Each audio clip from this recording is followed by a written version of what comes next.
За гişүүдтэй өглөөний мэнд хүргье.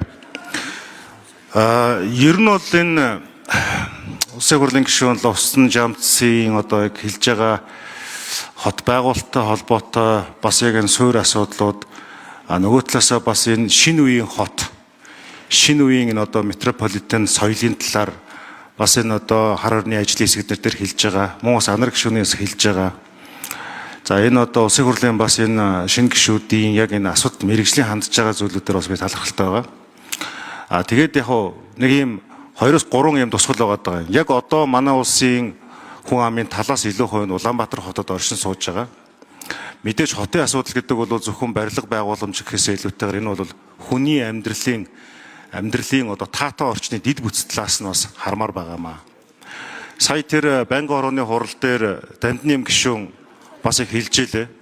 Хуучин зүгээр явдаг байсан одоо скутерийн хөгжлийн бэрхшээлтэй хүмүүсийн тусгай хэрэгцээ зам нь одоо маш хэцүү болцсон. Стандарт дордоод байгаа. Ийм нөхцлүүд байгаа. Тэгэхээр ер нь бол яг энэ одоо хуулийн агуулга дээр хүний эрхийн бид нар бол одоо эдийн засаг талаасаа бол 20 минутын хот ч гэдэг юм уу одоо бол 2 цагийн хотыг яаж 20 минут руу оруулах уу гэдэг агуулга яриад байгаа бол энэ бүх стандарттай энэ бүх хэмжүүртэй хүний эрх гэдэг энэ одоо зүйлийг тавьмаар байгаамаа. Парламент өнгөрсөн 11 сарын 20-доор хүн төвд одоо 5 тулгуурт бодлогыг хэрэгжүүлнэ гэд ингээ заагаад өгсөн. За тэрнээс хойш олон шийдвэрүүд дээр харлаа. Бид нар энийг одоо тэр болгон сайн баримталж чадахгүй. За одоо ингээ дахиад төсвийн тодтгол олон сэдвүүд гарч ирнэ. Тэгэхээр юу гэж хэлэх чинь гэхээр тэр хүн төвд байх шийдвэр гаргах парламентын тэр 5 шалгуурын энэ шалгуурт энэ одоо орж ирж байгаа төсөл маань хэр зэрэг хангагдсан бэ? Өөрөөр хэлбэл хүний эрх дээрэс нь хүний тэр одоо эрүүл аюулгүй орчинд амьдрах энэ эрхийн асуудал дээр энэ төсөл хэр уягдсан бэ гэдэг асуултыг асууж байгаа. Энийг яг тодорхой одоо тоо хэмжүүртэй хариулвал сайн байна. Жирийн иргэдийн хүсэж байгаа зүйл бол асуудал маш ойлгомжтой баймаар байгаа. Жишээлбэл одоо автомашиныг хориглох юм уу, хориглохгүй юм уу, эсвэл одоо татвар яах юм бэ гэдэг ч юм уу. Нэг шийдвэр гаргаад ард нь бөөн одоо асуудал хэллэм. Одоо шинэ машины усын дугаар дамлагддаг. Энд чинь өөрөө тэгээд одоо дахиад дамын 8 болчлоо л да. Тэгэхээр нэг зөв юм хийх гээд дахиад олон буруу уршиг үр дагаврыг гаргаад байгаа. Тэр утгаараа энэ хуулийн яг одоо зөвхөн үзэл баримтлалын төвшөнтхөөс гаднаас зохицуултын хувьд нөгөө хүний заяамал эрх, хүний эрхийн одоо тэр стандартуудыг хэр хангасан бэ? Тэгэхээр хоёр тодорхой асуулт. Нэгдүгээр тэр одоо парламентын хүн төвтэй байх 5 шалгуурыг энэ яаж хангаж байгаа юм бэ гэдэг асуулт байгаа. За хоёрдугаарт нь хэм болвол эргээд нөгөө эрүүл аюулгүй орчинд амьдрах яг энэ эрхийн асуудал аюулгүй орчин гэсэн стандарт дээр яаж нөлөөлж байгаа юм бэ гэсэн энэ хоёр асуултыг асууя.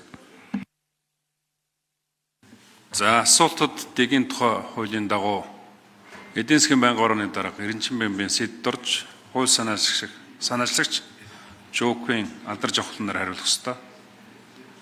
Хэн хариулах? За хууль санаачлагч хариулъя. Ерөөс энэ хуулийн гол зорилго нь л хүний эрхийг хангах зорилготой хууль шүү дээ. Ер нь манай Улаанбаатар хотод бол сургууль цэцэрлэггүй ийм төлөвлөлтүүд маш их болчиход байгаа юм.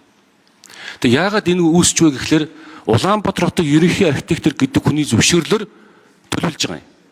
Тэд нар төлөвлөхдөө ганцхан зүйлийг барьдаг. Барилгын норм дүр гэж барилгын сайдын баталсны норм дүрийг баримталдаг. Тэрэн дээр нь сургууль цэцэрлэг асуудал байдаг. Гэхдээ зарим тохиолдолд сургууль цэцэрлэгтэй зөвшөөрлийг өгдөг, заримд нь огт өгдөг. Тэр дабл стандарт мөрдөгдөд байгаа байхгүй юу? Яг гар үсэг зурж байгаа, ажил хариуцж байгаа болсоо дабл стандарт мөрдөгдөж байгаа учраас миний хувьд энэ сургууль цэцэрлэгийг заавал хуульд оруулж ээж хотгон хороол төлөвлөсөн зүйтэй байна гэж үзэж байгаа. Дээр энэ 1000 хүртэл хүн амтай өргөтэй хотгон хороолд нэг улсын сургууль байна гэж төлөвлөж байгаа. Яагаад ингэж хүмүүс яагаад улсын сургуулийг асууж юм лээ? 1000 өргөж дандаа баян хүмүүс байх олцоогүй юм байна. Дийлэнх нь улсын сургуульд хүүхдээ өгөх юмсан гэсэн хүмүүс л байна. Тэм учраас миний хувьд одоо энэ хууль дээр хүүхдийн эрхийг хангахын төлөө, хүний эрхийг хангахын төлөө ерөөсө хамгийн сайн сургуулиуд гэрийн ойролцоос сурвал. Аюулгүй байдлыг хангаж байгаа. Хоол юм гэдэг чинь аюултай байдал үүсгэнэ. Машинаар зүүн, машинаар авна. Тэм учраас хүний эрх, хүүхдийн эрхийн төлөө энэ хуулийг бол санаачилсан үзэж байгаа. Энэ хууль хэрвээ батлагдах юм бол дахиж Улаанбаатар хотод сургууль цэцэрлэггүй хотын хороо төлөвлөлт шууд хоригдно. Ийм одоо давуу талтай хуулиа үзэж байгаа.